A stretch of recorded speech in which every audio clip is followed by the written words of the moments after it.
जय श्री राम दोस्तों। आज हम सुनेंगे श्री महाभारत के आदि पर्व के अंतर्गत आने वाले 5वें, 6ठे और 7वें अध्याय में मुनि च्यवन जी के जन्म और अग्निदेव के मिले शाप की कथा। कथा सुनने से पहले अगर आपने चैनल को सब्सक्राइब नहीं किया है तो कृपया सब्सक्राइब जरूर करें। तो चलिए सुनते हैं महाभारत की कथा। महर्षि भृगु की पत्नी, जिनका नाम पुलोमा था, वह अपने पति को अत्यंत प्रिय थीं और उनके गर्भ में भृगु जी के वीर्य से उत्पन्न एक बालक पल रहा था। पुलोमा यशस्विनी, शील स्वभाव वाली और धर्मपत्नी थी।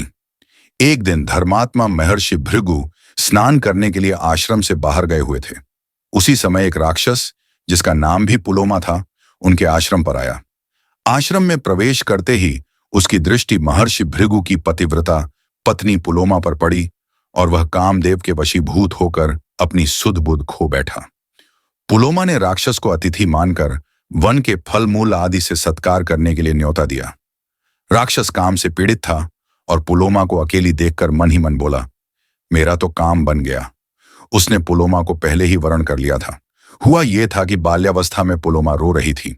उसके रोदन की निवृत्ति के लिए पिताजी ने डराते हुए कहा, रे राक्षस, तू इसे पकड़ ले। घर में छिपा हुआ राक्षस मन ही मन वरण कर चुका था, यह मेरी पत्नी है। किंतु पुलोमा के पिता ने शास्त्र विधि के अनुसार महर्षि भृगु के साथ उसका विवाह कर दिया। राक्षस के हृदय में यह बात सदा कांटे सी कसकती रहती थी। उसे यह अच्छा मौका लगा और उसने पुलोमा को हर ले जाने का पक्का निश्चय कर लिया। राक्षस ने देखा कि अग्निहोत्र गृह में अग्निदेव प्रज्वलित हो रहे हैं। उसने अग्निदेव से पूछा, अग्निदेव, सत्य की शपथ लेकर बताओ, यह किसकी पत्नी है? अग्निदेव ने सत्य कहने के लिए बाध्य होकर उत्तर दिया, दानव श्रेष्ठ, इसमें संदेह नहीं कि पहले तुमने इस पुलोमा का वरण किया था, किंतु विधि पूर्वक मंत्रोच्चारण के साथ इसका विवाह नहीं किया था। इसके पिता ने इसे महर्षि भृगु को दिया है। यह सुनकर राक्षस ने वराह का रूप धारण किया और मन और वायु के समान वेग से पुलोमा का अपहरण करने लगा।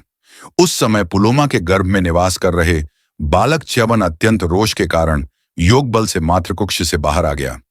च्यवन के तेज से राक्षस जलकर भस्म हो गया और पुलोमा मुक्त हो गई।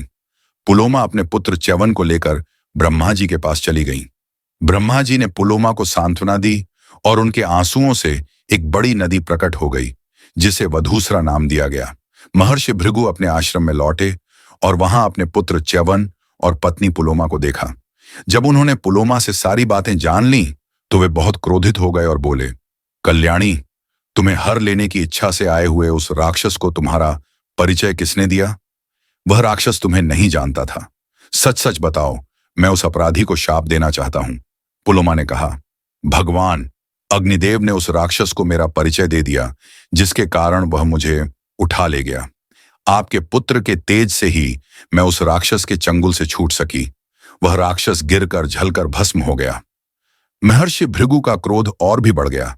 उन्होंने अग्निदेव को शाप दिया, तुम सर्वभक्षी हो जाओगे, जिसका मतलब था कि अग्निदेव को सब कुछ खाने वाला या नष्ट करने वाला बना दिया। अग्निदेव ने क्रोधित होकर कहा, ब्राह्मण, मैंने सदा सत्य और धर्म का पालन किया है। यदि मैंने सच्ची बात कह दी तो इसमें मेरा क्या अपराध है? जो साक्षी होते हुए भी झूठ बोलता है वह अपने कुल का नाश करता है। मैं तुम्हें शाप देने की शक्ति रखता हूं, परंतु ब्राह्मण मेरे मान्य हैं। अग्निदेव ने अपने को अग्निहोत्र, यज्ञ और संस्कारों से समेट लिया।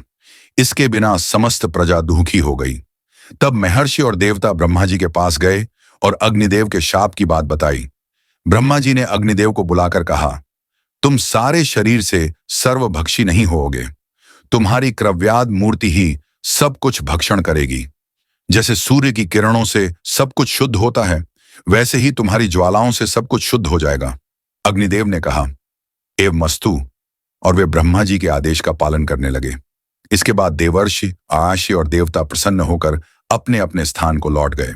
अग्निहोत्र और यज्ञ कर्म पूर्ववत होने लगे और सभी प्रसन्न हो गए। यहाँ 7वां अध्याय समाप्त होता है। 8वें अध्याय में हम सुनेंगे प्रमद्वरा का जन्म और विवाह के पहले ही सर्प के काटने से प्रमद्वरा की मृत्यु की कथा। परम पवित्र ग्रंथ महाभारत की सभी कथाएं सुनने के लिए नीचे दिए गए सब्सक्राइब बटन को जरूर दबाएं, ताकि आने वाली सभी वीडियो आप देख सकें। जय श्री राम।